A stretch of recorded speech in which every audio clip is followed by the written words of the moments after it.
Hello दोस्तों, तो आज की वीडियो में जानेंगे यूपीएससी प्रीलिम्स और मेंस के लिए एनसीईआरटी पॉलिटी क्लास 8 के चैप्टर नंबर 1 के बारे में, द इंडियन कॉन्स्टिट्यूशन, भारतीय संविधान। तो इसमें कुछ टॉपिक को कवर करेंगे लोग। तो किसी देश को संविधान की जरूरत क्यों है और भारतीय संविधान के मुख्य लक्षण। तो भारतीय संविधान के मुख्य लक्षण में संघवाद, मौलिक अधिकार, संसदीय शासन पद्धति, शक्तियों का बंटवारा और धर्मनिरपेक्षता भारतीय संविधान के लक्षण में आते हैं। और संविधान के बारे में कुछ फैक्ट है। संविधान 26 नवंबर 1949 को पारित हुआ और 26 जनवरी 1950 को लागू हुआ। और संविधान के निर्माण या संविधान बनाने में टोटल समय 2 वर्ष 11 महीने 18 दिन लगा था। और संविधान की आवश्यकता क्यों, तो समाज में विविधता है और इनके अलग अलग मत है। ऐसे में कुछ बातों पर सहमत होंगे, कुछ बातों पर नहीं, तो इसलिए संविधान की आवश्यकता है। और भारतीय संविधान की विशेषताएं, तो भारत में संविधान सर्वोच्च है और भारत में संसदात्मक शासन व्यवस्था है। भारत में जांच व संतुलन का सिद्धांत है। और ये यूपीएससी प्रीलिम्स के कुछ फैक्ट है। सभी लोकतांत्रिक देशों में एक संविधान होने की संभावना है और यह कुछ आदर्शों को निर्धारित करता है जो देश के प्रकार का आधार बनते हैं। यह किसी देश की राजनीतिक व्यवस्था की प्रकृति को परिभाषित करता है। और लोकतांत्रिक व्यवस्था में संविधान के उद्देश्य, तो बहुसंख्यक समुदाय या ताकतवर समुदाय, और दूसरा है अल्पसंख्यक समुदाय। तो बहुसंख्यक समुदाय या ताकतवर समुदाय में देखेंगे तो जिसके पास राजनीति की शक्ति हो और शिक्षा का स्तर ज़्यादा और आय स्तर भी ज़्यादा है। और दूसरा अल्पसंख्यक प्लस इनका संख्या भी कम है और शक्ति कम या कम शक्तिशाली है। धन प्लस आय का स्तर कम, शिक्षा स्तर कम और राजनीति की पहुंच नहीं। तो ऐसे में बहुसंख्यक अपनी ताकत अल्पसंख्यक को दिखाएंगे, वर्चस्व स्थापित करने की कोशिश करेंगे। तो ऐसे में हमारे संविधान में ऐसी व्यवस्था की गई है जैसे अनुच्छेद 29-30 अल्पसंख्यकों के लिए कुछ प्रावधान किए गए हैं।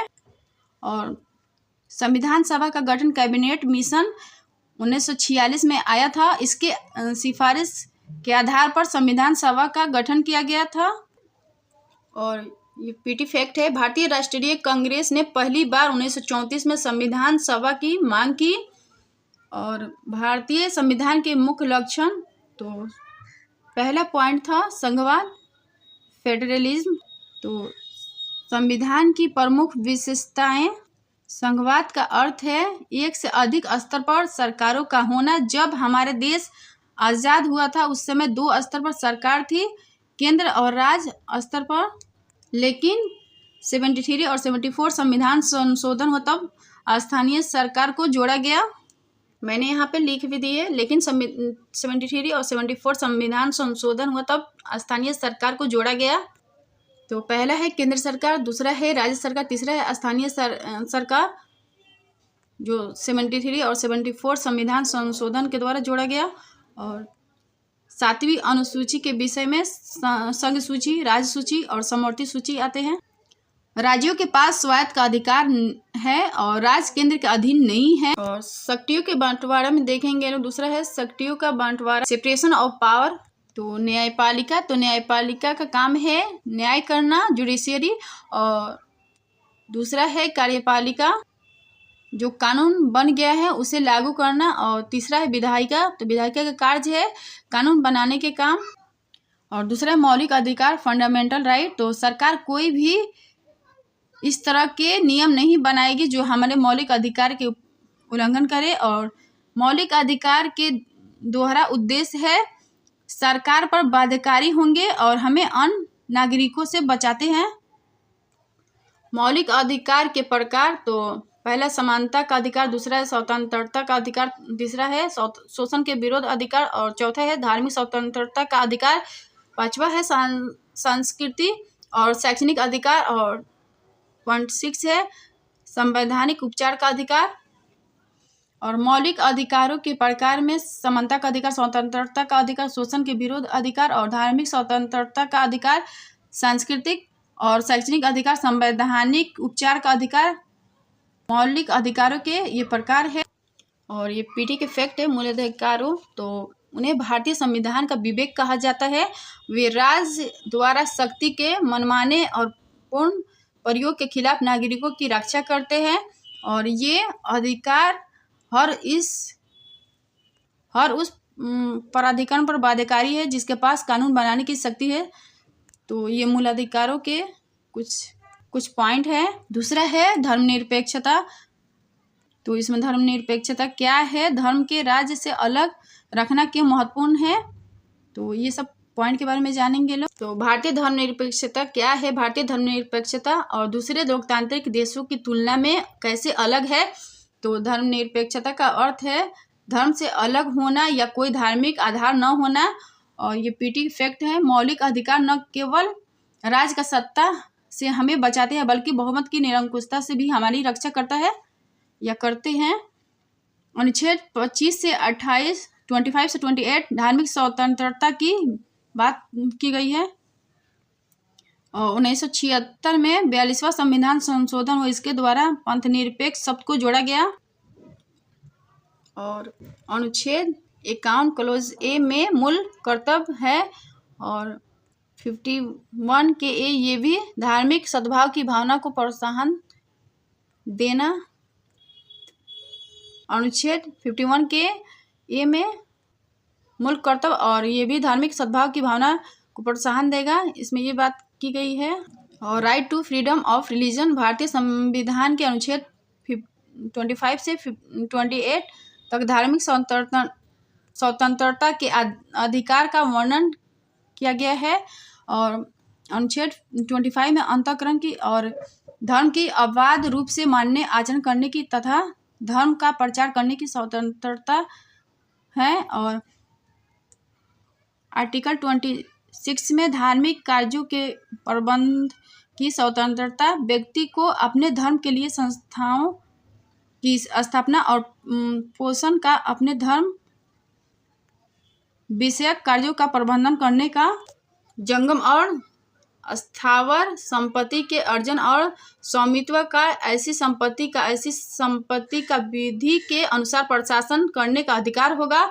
और आर्टिकल 27 में किसी भी व्यक्ति को ऐसे करों का संदाय करने के लिए बाध्य नहीं किया जाएगा जिनके आगम किसी विशिष्ट धर्म या धार्मिक संप्रदाय की अभिवृद्धि या पोषण में व्यय करने के लिए विनिर्दिष्ट रूप से विनियोजित किए जाते हैं। और आर्टिकल 28 में देखेंगे लोग तो कुछ शिक्षण संस्थानों में धार्मिक शिक्षा या धार्मिक पूजा में उपस्थिति के बारे में स्वतंत्रता है। और मार्क्स ने धर्म को अफीम कहा है, जब इंसान धर्म से इतना अंधा हो जाता है कि वह तर्कों पर बात करने की अपनी ताकत नहीं खो देता है, जबकि धर्म में फैली रूढ़ियाँ समाज पर नकारात्मक प्रभाव डालने लगे, या फिर जब धर्म के नाम पर दंगे होते हैं, जब धर्म सामंजस्य या एक दूसरे धर्म की इज्जत खत्म हो जाती है, तो वह अफीम से कम खतरनाक भी नहीं होता है। लेकिन धर्म अफीम की तरह खतरनाक तभी हो सकता है जब अपने स्वार्थ में इसका नाजायज प्रयोग किया जाए। और धर्म को राज्य से अलग रखना क्यों महत्वपूर्ण है, तो विश्व में अलग अलग समुदाय हैं प्लस अलग अलग धर्म के लोग हैं, ऐसे में समन्वय कैसे स्थापित होगा। जैसे बहुसंख्यक कोई ऐसी नीतियाँ बना दी जिसे अल्पसंख्यकों को हानि हो गई, या बहुसंख्यक शासन में आ गई तो आर्थिक संसाधन पर कब्जा या यूज पक्षपाती होकर किया। जैसे रूल कानून धर्म की आज़ादी पर प्रतिबंध लगा दिया। और धर्म मानने की स्वतंत्रता है, धर्म से निकलने मानने की स्वतंत्रता है, धर्म की व्याख्या अलग तरीके से करने का अधिकार है। भारतीय धर्मनिरपेक्षता के 3 सिद्धांत हैं। पहला राज धर्म का अलगाव, और दूसरा है अहस्तक्षेप की नीति, तीसरा है हस्तक्षेप की नीति। और राज धर्म का अलगाव में देखेंगे तो राज न तो कोई धर्म थोपेगा, न ही किसी धर्म को संरक्षण देगा, और किसी भी धार्मिक समूह के हाथों में शासन न हो। एग्जाम्पल्स के लिए पुलिस स्टेशन, सरकारी हॉस्पिटल, सार्वजनिक स्थल पर किसी भी धर्म को प्रोत्साहन नहीं दिया गया है। दूसरा है हस्तक्षेप की नीति, नॉन इंटरफेरेंस। तो इसमें सभी धर्मों का बराबर सम्मान होता है, इन्हें अपनी धार्मिक क्रियाकलापों की छूट प्रदान करना, जैसे ट्रैफिक पुलिस वाला। और तीसरा हस्तक्षेप की नीति, स्ट्रेटजी ऑफ इंटरवेंशन। तो इसके अर्थ है उच्च जाति और निम्न जातियां हैं, ऐसे में जातिगत भेदभाव, बहुत सारे असमानता समाज में होंगी। तो अनुच्छेद 17 में अस्पृश्यता का उन्मूलन किया गया है। और धर्मनिरपेक्षता के संदर्भ में संवैधानिक दृष्टिकोण, तो भारतीय परिप्रेक्ष्य में संविधान के निर्माण के समय से ही इसमें धर्मनिरपेक्षता की अवधारणा निहित थी, जो संविधान के भाग 3 में वर्णित मौलिक अधिकारों में धार्मिक स्वतंत्रता के अधिकार अनुच्छेद 25 से 28 से स्पष्ट होती है। और भारतीय संविधान में पुनः धर्मनिरपेक्षता को परिभाषित करते हुए 42वें संविधान संशोधन अधिनियम 1976 द्वारा इसकी प्रस्तावना में पंथनिरपेक्षता शब्द को जोड़ा गया। यहाँ धर्मनिरपेक्षता का अर्थ है कि भारत सरकार धर्म के मामले में तटस्थ रहेगी, उसका अपना कोई धार्मिक पंथ नहीं होगा तथा देश में सभी नागरिकों को अपनी इच्छा के अनुसार धार्मिक उपासना का अधिकार होगा। भारत सरकार न तो किसी धार्मिक पंथ का पक्ष लेगी और न ही किसी धार्मिक पंथ का विरोध करेगी।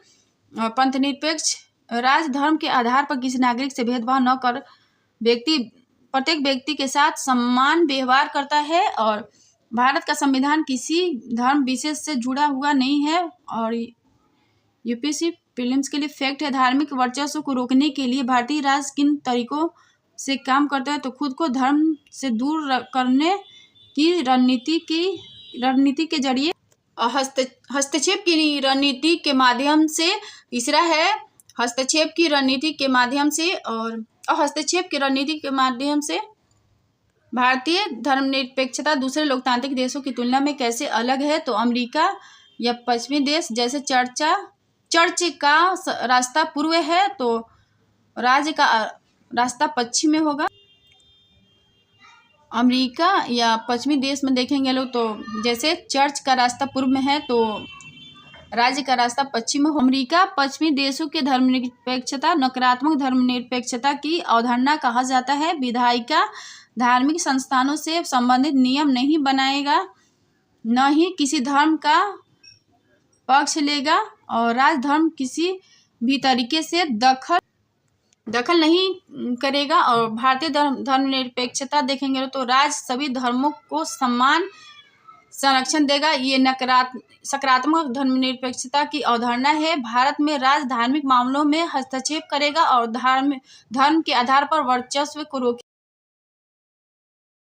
तीसरा है चैप्टर नंबर 3 है संसद की आवश्यकता क्यों, तो why do we need a parliament. तो इसमें कुछ पॉइंट है तो जिसे एक एक करके कवर करेंगे लोग।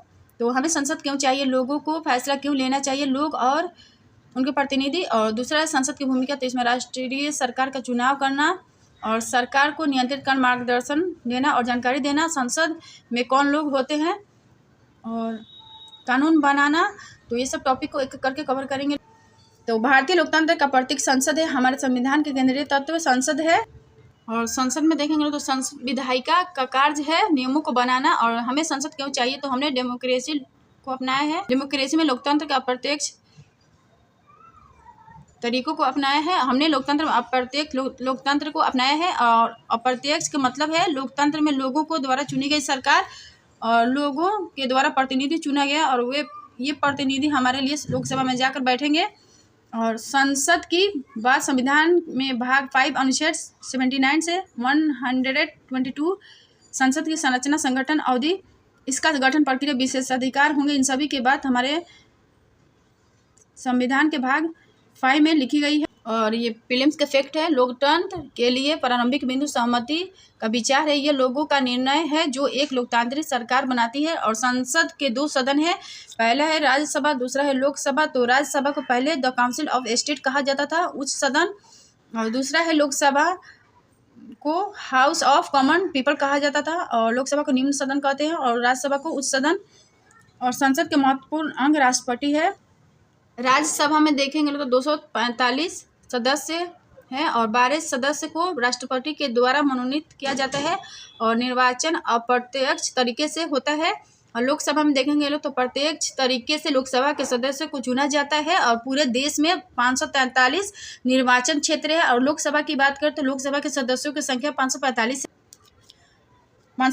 लोकसभा के सदस्यों में 104वां संविधान संशोधन हुआ था। लोकसभा में 2 सदस्य आंग्ल भारतीय सदस्य हैं, उनके नियुक्ति राष्ट्रपति के द्वारा राष्ट्रपति क्या करते थे, लेकिन 104वां संविधान संशोधन हुआ और इसके द्वारा इसे खत्म कर दिया गया, लेकिन अस्थायी रूप से किया गया है। तो संसद पार्लियामेंट लोकतंत्र का केंद्रीय तत्व है, लोगों के आस्था का प्रतीक है लोकतंत्र। तो हमने लोकतंत्र के अप्रत्यक्ष तरीके को अपनाया है, लोगों के द्वारा निर्वाचित प्रतिनिधि, और ये सरकार बनेगी और सरकार नियम बनाएगी और ये सब लोग संसद में बैठेंगे। और राष्ट्रीय संसद राष्ट्रीय पंचायत है और लोगों के द्वारा निर्वाचित प्रतिनिधि। तो लोगों को फैसला क्यों लेना चाहिए, तो 15 अगस्त 1946 जब हमारा देश आज़ाद हुआ था, सभी पृष्ठभूमियों के लोग इसमें शामिल थे। ये सभी लोग अपने अपने विचारों के लिए लड़ रहे थे, जैसे समानता, स्वतंत्रता, भागीदारी। और सबसे पहले भारतीय राष्ट्रीय कांग्रेस द्वारा 1885 में यह मांग की गई थी कि विधायिका में भारतीयों की हिस्सेदारी को बढ़ाया जाए। और 109 भारत सरकार अधिनियम, इसमें निर्वाचित प्रतिनिधि की बात की गई, लेकिन बहुमत सीमित था। और संसद की शक्तियाँ, तो भारतीय संसद लोकतंत्र के सिद्धांतों में भारत के लोगों के विश्वास की अभिव्यक्ति है। संसद को दो संदर्भों में देखेंगे। पहले ब्रिटेन, तो संसद की सर्वोच्चता है ब्रिटेन में। भारत के संदर्भ में देखेंगे तो लिखित संविधान है, न्यायिक समीक्षा हो सकती है। और संसद राज्यसभा में देखेंगे, राज्यसभा और लोकसभा, तो बहुमत दल और इसमें सरकार बनेगा और बहुमत दल के नेता पीएम होंगे। और लोकसभा 545 सदस्य है। अगर बहुमत की बात करें तो 272 है। पीएम प्रधानमंत्री की नियुक्ति भारत सरकार के राष्ट्रपति द्वारा होती है। प्रधानमंत्री सत्ताधारी दल के मुखिया होंगे। प्रधानमंत्री के द्वारा मंत्रियों को नियुक्त किया जाता है और ये पीटी के इफेक्ट है। राज्यसभा सदस्यों की संख्या 245 है और 245 में से 233 निर्वाचित है और इनका निर्वाचन अप्रत्यक्ष रूप से हुआ है। इसमें 12 सदस्य को मनोनीत राष्ट्रपति करेंगे और राज्यसभा राज्यों के प्रतिनिधि कही जाती है। अगर कोई कानून पास करना हो तो लोकसभा और राज्यसभा दोनों की सहमति चाहिए होती है और उसके बाद राष्ट्रपति का हस्ताक्षर चाहिए और तब जाके कानून पास होता है। संसद की शक्ति, तो कानून और नीतियां बनाने का अधिकार भारतीय संविधान द्वारा केंद्रीय स्तर पर संसद को प्रदान किया गया है। और भारत संविधान नागरिकों के लिए कुछ मौलिक अधिकार प्रदान करके सरकार की शक्ति को सीमित करता है, जिसका सरकार कुछ परिस्थितियों के अलगाव उल्लंघन नहीं कर सकती है। और बजट सब संविधान में नहीं लिखा गया है। और आर्टिकल 112 में वार्षिक वित्तीय विवरण की बात की गई है। और ये शून्यकाल है, दूसरा है प्रश्नकाल। ये दोनों काल का वर्णन किसी संविधान में नहीं किया गया है, बल्कि ये भारत का नवाचार है। और ये दोनों काल संसद पर नियंत्रण रखने का साधन। और शून्यकाल शून्य समय और प्रश्नकाल में संसद का पहला घंटा 11 बजे संसद शुरू होता है, 11 से 12 तक प्रश्नकाल। और शून्यकाल संसद की बैठक का पहला घंटा प्रश्न के लिए समर्पित होता है और इस घंटे को प्रश्नकाल कहा जाता है। प्रश्नकाल के दौरान सदस्य प्रशासन और सरकारी गतिविधि के हर पहलू पर प्रश्न पूछ सकते हैं। और राज्यसभा के बारे में, राज्यसभा मुख्य रूप से संसद में भारत के राज्यों के प्रतिनिधि के रूप में कार्य करती है। राज्यसभा किसी मामले पर कानून बना सकती है। राज्यसभा के सदस्यों का चुनाव विभिन्न राज्यों की विधानसभाओं के निर्वाचित सदस्यों के द्वारा किया जाता है। और राज्यसभा में 233 निर्वाचित सदस्य होते हैं। संसद कार्यपालिका की जवाबदेही सुनिश्चित करती है। प्रश्नकाल के माध्यम से विचार विमर्श और चर्चा और कानूनों के अनुसमर्थन द्वारा और बजट के अनुमोदन और पारित होने से वित्तीय नियंत्रण। तो अगर वीडियो पसंद है तो like, share, comment and subscribe कर दीजिएगा। लो, थैंक यू।